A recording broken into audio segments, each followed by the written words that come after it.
ગંભીર હતો શરૂઆતના દિવસોમાં, પણ આદરણીય નરેન્દ્રભાઈ મોદી સાહેબની એટલી બધી લહેર હતી અને લહેરના લીધે થઈને આ ભવ્ય વિજય મેળવ્યો છે. મને મદારીહાટ વિધાનસભા આપવામાં આવી હતી. મદારીહાટ વિધાનસભા ટીએમસીની અંડરમાં હતી અને આ વખતે ખૂબ જણાવતા આનંદ થાય છે કે 21,000 મતોથી ત્યાં લીડ સાથે જીત્યા છે. અને ગ્રાઉન્ડ લેવલ ઉપર એટલો બધો શરૂઆતમાં વિરોધ હતો, પણ જે લહેર છેલ્લા 10 દિવસ 15 દિવસની અંદર થઈ, આદરણીય નરેન્દ્રભાઈ, આદરણીય અમિતભાઈનું નેતૃત્વમાં જેટલી સભાઓ થઈ, એ સભાઓ પછી જે લહેર થઈ એના લીધે આ પરિવર્તન છે. અને ત્યાંના ગ્રાઉન્ડ લેવલની જનતા આ વખતે પરિવર્તન માગતી હતી, કેમ કે જનતા ત્યાં જે ત્યાંના લોકલ લોકો હતા, કાર્યકર્તાઓ હતા, એ ખૂબ કંટાળેલા હતા, કેમ કે એ લોકો ઉપર અસંખ્ય એફઆઈઆરો થતી હતી, ખોટી એફઆઈઆરો દાખલ કરવામાં આવતી હતી, આપણા કાર્યકર્તાઓને ખૂબ હેરાન કરવામાં આવતા હતા.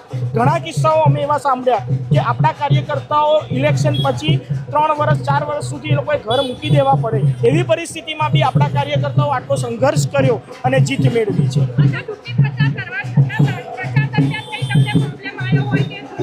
ચૂંટણી પ્રચાર કરવા દેતા હતા, પણ 2-3 જગ્યા એવી હતી કે જ્યાં અમારે 1 કિલોમીટર સુધી બી ભાગવું પડેલું, કે ક્યાંક કોઈ ગાડીને નુકસાન થતું હોય એવું બી સામે જોવા મળ્યું છે.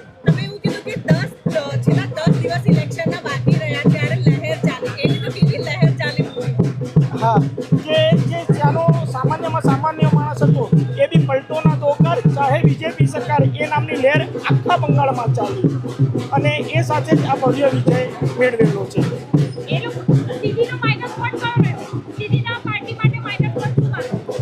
લક્ષ્મી ભંડાર, જે એ લોકોએ મહિલાઓને જે કરી હતી લક્ષ્મી ભંડાર યોજના, પણ એ લોકોની કોઈ સેફટી નથી.